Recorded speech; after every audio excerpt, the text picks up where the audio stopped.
Korrupsiyaga qarshi. Korrupsion. Korrupsiya.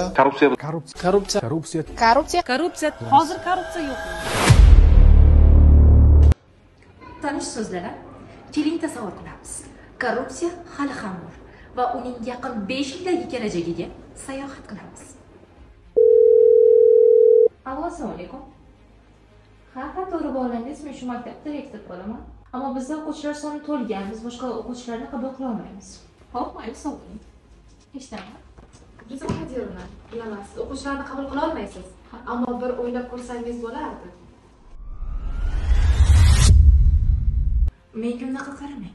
Axir bu yo'lni siz tanlagansiz. O'rtoq Salimov, tender uchun barcha ko'rsatkichlaringiz yaxshi, ammo sizni boshqalardan ajratib turadigan hech narsa yo'q.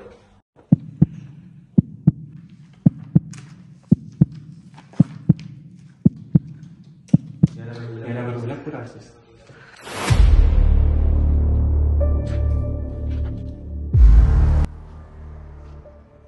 Menga bunday qaramang. Bu yo'lni siz tanlagansiz. Mashg'ulot soat necha bo'ldi? Tushlik vaqti ham bo'lib qolibdi. Tashqarida lekin hali bemorlarimiz anchagina. Ha, bo'lmasa tezroq chaqiring. Xo'p, mayli.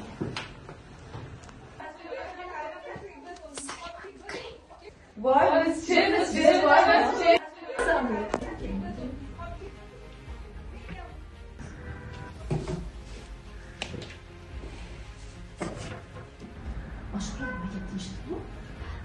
Siz bilan qo'shnim bo'ladi, o'zingiz kelishib ketamiz. Menga bunday qaramang. Bu yo'lni siz tanlagansiz. Hurmatli hamkasblar, Obod mahalla dasturi doirasida mahallamizga 500 million so'm ajratildi. Bu pullar mahalla rivoji uchun sarflanadi.